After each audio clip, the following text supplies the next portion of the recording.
کہا جاتا ہے کہ زمانے قدیم میں ایک بہت خوبصورت وادی تھی۔ اس وادی کو چاروں طرف سے بلند و بالا برف پوش پہاڑ گھیرے ہوئے تھے جو سال بھر برف سے ڈھکے رہتے تھے۔ دور سے دیکھنے پر ایسا لگتا جیسے سفید بادل زمین پر سو رہے ہوں۔ لوگ دور دور سے صرف اس وادی کو دیکھنے آتے تھے۔ کچھ لوگ بلند پہاڑوں پر خیمے لگا کر برفیلے پہاڑوں کی چمک دیکھتے۔ اس وادی میں لوگ رنگ برنگی ٹانگیں میں سوار ہوتے جو پھولوں سے سجی ہوتی تھیں۔ سب کچھ اتنا خوبصورت تھا جیسے پریوں کی دنیا ہو۔ دن میں آسمان پر قوس قزح کے جھولے نظر آتے۔ بچے اور جوان ان بڑے بڑے قوس قزح کے جھولوں پر خوشی سے جھولتے۔ ہوا میں پھولوں کی مہک رہتی اور سورج کی کرنیں پورے وادی کو جادوئی چمک دیتیں۔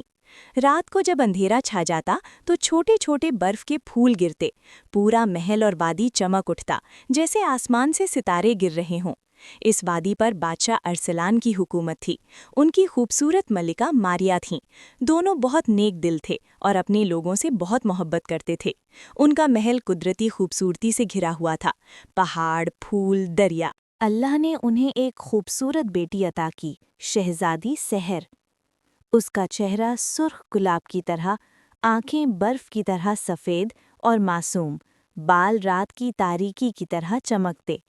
بادشاہ اور ملکہ اپنی بیٹی سے بہت پیار کرتے تھے اور اس کی ہر خواہش پوری کرتے، چاہے چھوٹی ہی کیوں نہ ہو۔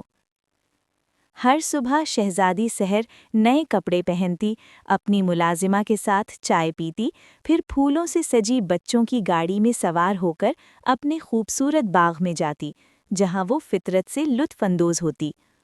اس کے چہرے پر ہمیشہ مسکراہٹ رہتی۔ وہ قوس قزح کے جھولے پر بیٹھ کر گاتی، میری آواز آسمان میں اڑ رہی ہے۔ وہ دنیا کی سب سے خوش شہزادی محسوس کرتی۔ اس کا کمرہ خوبصورت اور مہنگے سامان سے بھرا ہوتا، الماریاں خوبصورت کپڑوں سے۔ رات کو وہ پیانو بجاتی اور گاتی۔ اس کی سریلی آواز پورے وادی میں گونجتی اور سب سکون سے سو جاتے۔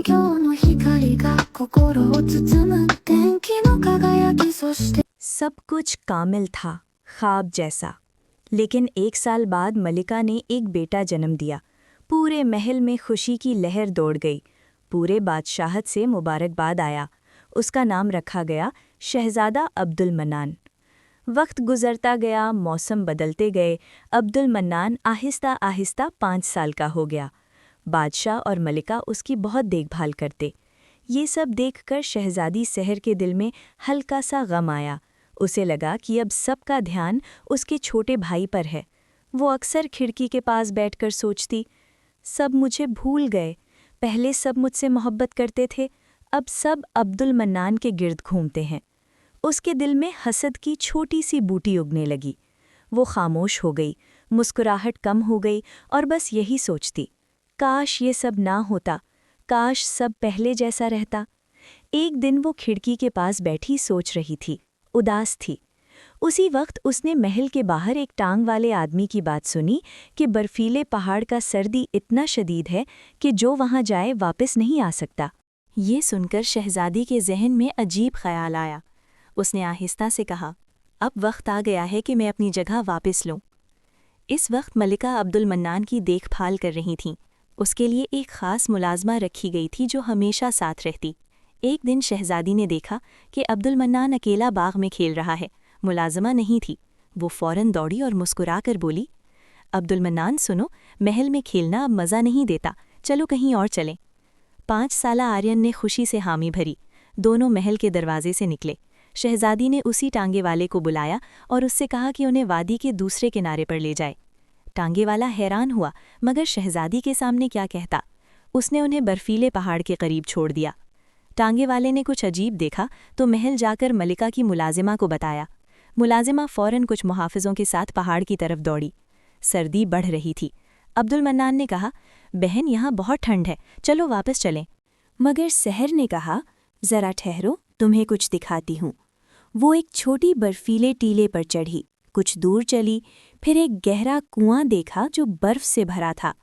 اس نے سرگوشی کی، اب وقت آ گیا ہے کہ عبد المنان سے اپنی جگہ واپس لوں۔ وہ عبد المنان کو کنویں کی طرف لے گئی۔ جیسے ہی کچھ کرنے والی تھی کہ ملکہ کی ملازمہ اور محافظ آ گئے۔ سحر کا چہرہ سفید پڑ گیا۔ بس یہی سوچ رہی تھی، اب بادشاہ مجھے مار ڈالیں گے۔ وہ خوف زدہ ہو کر بھاگی۔ پاؤں برف پر پھسل رہے تھے مگر رکی نہیں۔ ملازمہ چیخی، شہزادی رک جائیں، آگے برفیلا وادی بہت خطرناک ہے۔ مگر سحر نہیں رکی۔ وہ بھاگتی رہی یہاں تک کہ محافظ اسے کھو بیٹھے۔ بادشاہ اور ملکہ کو یہ خبر سن کر دل ٹوٹ گیا۔ ملکہ نے عبد المنان کو گلے لگایا، آنکھوں میں آنسو۔ بادشاہ نے اداس ہو کر کہا، سب غلطی ہماری ہے۔ ملکہ نے کہا، ہاں، ہم نے اپنی بیٹی کو بھلا دیا، اب کیا فائدہ؟ ادھر سحر برفیلے وادی کی گہرائی میں پہنچ گئی۔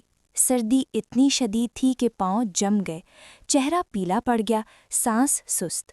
وہ کانپتی ہوئی بے ہوش ہو کر گر پڑی۔ رات قریب تھی۔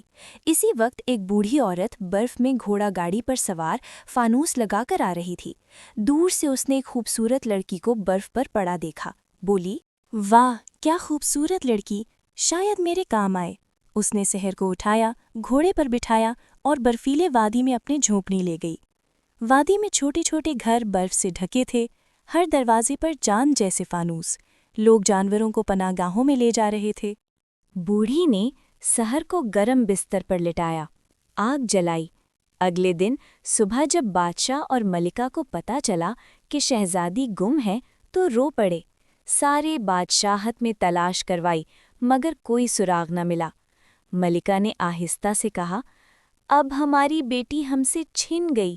بادشاہ آنسوؤں میں بولا، سب میری غلطی ہے۔ صبح جب سحر نے آنکھیں کھولیں تو خود کو چھوٹے جھونپڑی میں پائی۔ بوڑھی عورت اسے گرم سوپ کھلا رہی تھی۔ بوڑھی نے پوچھا، بیٹی، تم کون ہو؟ یہ وادی کے لگتی نہیں، کہاں سے آئی ہو؟ سحر ڈر گئی۔ سوچا، اگر بتاؤں گی کہ میں بادشاہ ارسلان کی بیٹی ہوں تو واپس بھیج دیں گی اور سزا ملے گی، اس لیے جھوٹ بولی۔ میں اپنا گھر کا پتہ بھول گئی ہوں، ٹھنڈ میں بھٹک گئی تھی۔ بوڑھی ہنسی اور بولی، کوئی بات نہیں، میرے پاس رہو، کام میں مدد کرو گی۔ اور یوں شہزادی سحر کی نئی زندگی برفیلے وادی میں شروع ہوئی۔ یہاں کے لوگ بہت سادہ تھے، گھر برف سے ڈھکے، دروازوں پر فانوس، بچے برفیلے بھیڑیوں پر سوار کھیلتے۔ سحر حیران اور مطمئن تھی۔ کچھ دن بعد وہ خود بھی برفیلے بھیڑیے پر سوار بچوں کے ساتھ کھیلنے لگی۔ ٹھنڈ کے باوجود اس کے چہرے پر گرم مسکراہٹ آ گئی۔ وہ بوڑھی کے ساتھ روزانہ برفیلے جنگل میں لکڑی لینے جاتی۔ رات کو سب آگ کے گرد بیٹھتے، برف گرتی، فانوس چمکتے۔ ایک رات آگ کے گرد بیٹھے سب نے کہا تو سحر بولی، میں سب کے لیے گانا گاؤں گی۔ سب کے چہروں پر مسکراہٹ آئی۔ ایک لمحے کے لیے سکون چھا گیا۔ بوڑھی اس کی آواز سے متاثر ہوئی۔ اس کے دل میں لالچ آیا۔ سوچا، یہ لڑکی بہت خوبصورت ہے اور آواز بھی شیریں، اگر اسے پھولوں کی سرزمین لے جاؤں تو پیسے کما سکتی ہوں۔ اگلے دن صبح بوڑھی نے کہا، بیٹی، میرے ساتھ پھولوں کی سرزمین چلو گی؟ وہاں ہر جگہ پھول ہیں، تمہیں بہت پسند آئے گا۔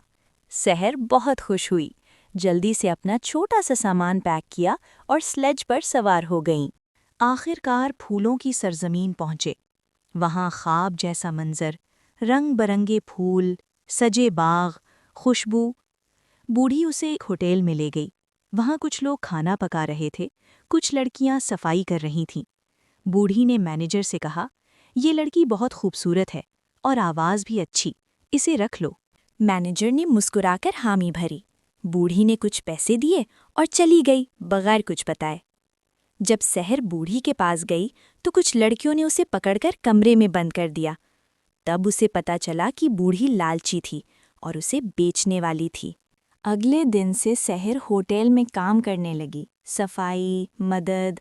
رات کو جب وقت ملتا تو پیانو بجاتی اور گاتی، جیسے میں اپنے دل کی آواز سنتی ہوں۔ اس کی آواز سے ہوٹل کے ملازمین خوش ہوتے اور آہستہ آہستہ پھولوں کی سرزمین میں ہوٹل کا نام مشہور ہو گیا۔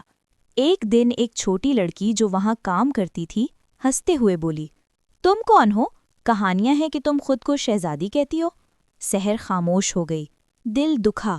سوچا، میں کتنی بے وقوف تھی، حسد کی وجہ سے سب کچھ کھو دیا۔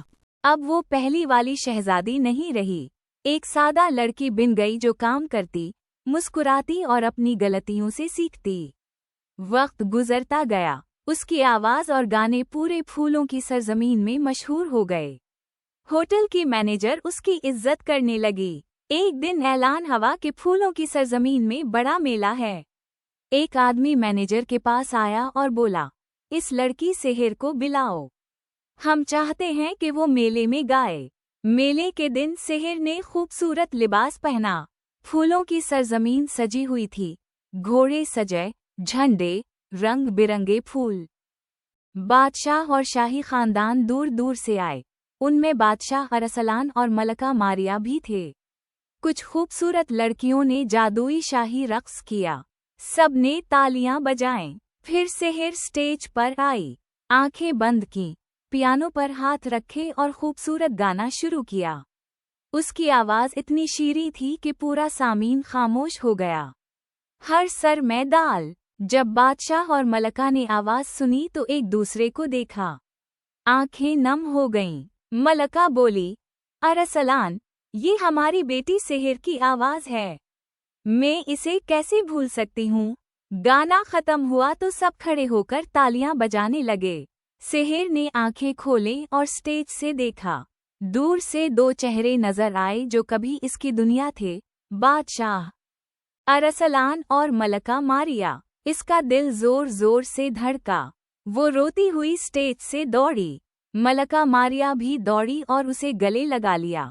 میری بیٹی، میری شہزادی، تم ٹھیک ہو؟ سحر رو کر بولی، ماں مجھے معاف کر دو، میں نے غلطی کی، بس تھوڑی سی محبت چاہیے تھی۔